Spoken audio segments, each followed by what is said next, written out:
So I just wanted to add one more thing. This is like a part two. I've never done this before, but this is a part two. I thought about, when I was going through my pruning phase after I ended my second abusive relationship, and I really needed to rethink everything in my life, truly. And I joined a support group in that time, and they gave me this piece of paper, and I want to read it to you. It's called the Relationship Bill of Rights, and it really helped me ground myself. First, it just kind of goes through a couple of questions to help you establish and think about your boundaries, because I think in all practicality, it's easy to say, oh yeah, I'm just in a blossoming season. I'm the fragrance of the Lord. I'm the fragrance of the Lord, right? And that's my protection, right? But really we have to set boundaries. And so these are 6 different questions. 6 is man's number, so that's really cool, that you can use to help you set some boundaries in the new year, and especially in the relationships that you grow in, because God is going to place you in new relationships. He has to, because you're ending old ones. Because you can't go backwards. You have to go forwards, right? So the first question asks is, what are my most important values? And it says, being clear about your values helps you identify good compromises. Values are the core of your boundary strategy. Question number 2 is, what are my most important priorities? It is easier to say yes or no when you're honoring your most important priorities. And then number 3, what is non-negotiable for me? I love these. When I went and I bought my new car, I had like 5 non-negotiables. And so when I spoke to the saleswoman, I was like, I want this, this, this, this, this. I'm really not willing to compromise on any of these things. I drove off of the sales lot with the car that I was absolutely in love with, because I knew my non-negotiables. Non-negotiable items are related to your values or conditions in your life, like your health. It could be family time, diet requirements, particularly if you are ill, or values related to doing harm. Values related that might have to do with harm or yourself or others. I don't know what that means, but they knew that this was for women who had just gotten out of an abusive relationship. So sorry, I'm gonna keep going. Number 4, what can I be somewhat flexible about? This is actually really good. Scheduling issues typically fall in this category. Example, I can work between this and this time, but I have to leave no later than this time to pick up my child from daycare or whatever. That's what it literally says on this paper. Number 5, what can I always be flexible about? Ooh, that's a great question. Maybe like for me, I know I'm not really comfortable like sleeping in other places. So like if friends do something, they're like, let's stay the night somewhere, I'm like, I would love to go. We can listen to any kind of music in the car. We can go out to eat whatever food we want to eat, like you guys want to eat. I'm very flexible about food or music or that kind of thing. But like when it comes to like staying the night somewhere, that is definitely like a non-negotiable for me. I will come home and sleep in my bed. Number 6, how do you typically handle trade-offs? I like this question. Do they usually work for me or not? There is nothing wrong with making sacrifices, but if they are too frequent, they can leave you feeling resentful. I think that's really important for coming out of like a people-pleasing place. Like do you handle trade-offs well? If somebody asks, I'm very, very hard, like honestly, like when I know myself really well and I'm like, that's a hard no for me, I'm very clear on it. But I can see where if people pleasing is something you've ever struggled with, I've definitely struggled with it. And trade-offs might be something that you really shouldn't, be doing. Maybe you have to come up with a new way to figure out how to set your boundaries with trade-offs. Okay, so let's go through some of the Relationship Bill of Rights statements. These are just statements to help you they helped me to understand my value and my worth in my flowering season after being pruned from so many things that weren't for me, right? Number one, I have the right to be treated with dignity and respect. I have the right to follow my own values and standards. I have the right to say no and not feel guilty. I have the right to experience and express my feelings. I have the right to feel safe. That was huge for me. I have the right to take time for myself. I have the right to change my mind.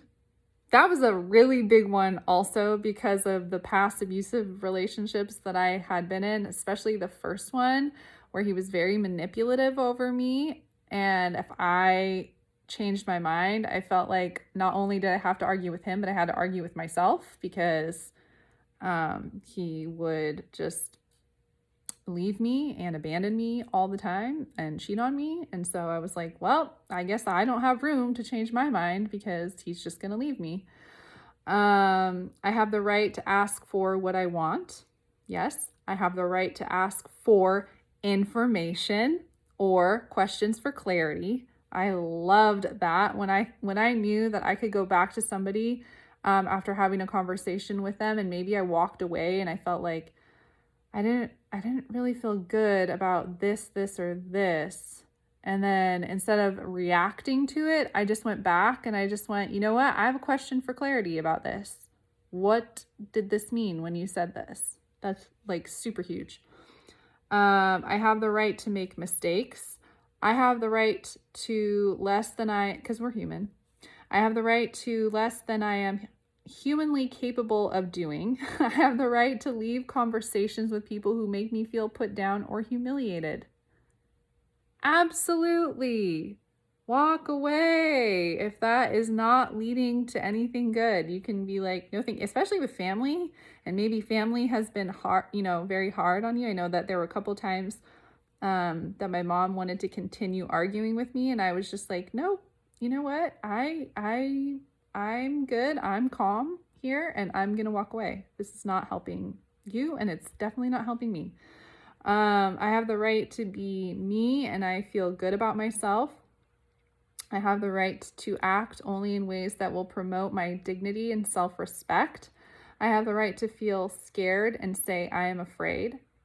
Yeah, you have a right to say, these feelings are causing me fear, especially if you're like sensing some sort of demonic activity. It's okay to be like, yeah, that's not right. That's not a feeling I want to feel right now. I have the right to end a relationship. Talked about that. I have the right to not be responsible for others' behavior, actions, feelings, or problems. I remember when I was going to go into ministry with that woman that God took me out of that relationship. One of her threats was that I was acting holier than thou and that I was the reason for her having suicidal thoughts. And I just was like, I'm not responsible for that. As much as you'd like to pin blame on me, that's not my responsibility. I have the right to expect honesty from others. That's a huge one. If somebody is not being clear, they're not being kind. If somebody is not being honest with you, you have a right to expect them to be honest with you. That should be a known thing. I have the right to all my feelings. I have the right to make decisions based on my feelings, my judgments, and any reason that I choose. As long as you take it to scripture and the Lord. This is not written by a Christian, but anyway, I have the right to change and grow. Yes, absolutely. I have the right to be joyful. It says happy, but I'm changing it to joyful. Yeah, favor is actually, Shannon Yvette posted a video, I'll link it below. The other day, she responded to one of my comments in the Sanctuary app. And by the way, if you don't have the Sanctuary app, you should download it. It's a great community for Christians. And I found a lot of acceptance in there and a lot of just like when I post about the things of God, I like it when people can react and comment on it. And part of the reason why I got rid of my Facebook and I don't go on my Instagram anymore is because my personal one, not my business one, is because none of the people that I was friends with wanted to interact about my posts that I would post about the Lord and how joyful I am about him. So I'm changing, I'm growing, I'm being happy, and I'm going to link that video below because favor is fair. She talked about, in this time of great favor, it's okay to know that God wants to favor you. I'm in a place in my life where I've been through the pruning. I've been through the blossoming. I've had the fragrance go before me. I'm bearing really great fruit right now, and I'm not ashamed of that. I'm loving what God is doing in my life, and I'm grateful for it, truly. So favor is fair, and it will be your time to bear good fruit, soon and eventually. And those that are bearing good fruit, let's chat. Let's share each other's, success stories right now. Last couple, I have the right to make friends and be myself around people. I have the right to be angry at someone that I love. You can forgive somebody, and whether you decide to reconcile with them and have them back into your life, that's your decision. Forgiveness is always necessary, and I learned this when I broke it off with, again, my ex who was abusive to me, physically abusive to me. He actually wrote letters to my family and me apologizing, and he was trying to make restitution. And that's totally fine. And I'm glad that he did that. He can do that for himself and for his own forgiveness over himself, what he needed to do, make restitution. But really, we have never reconciled, and we won't. And I don't harbor anything against him at all, and that's okay. We can go our separate ways.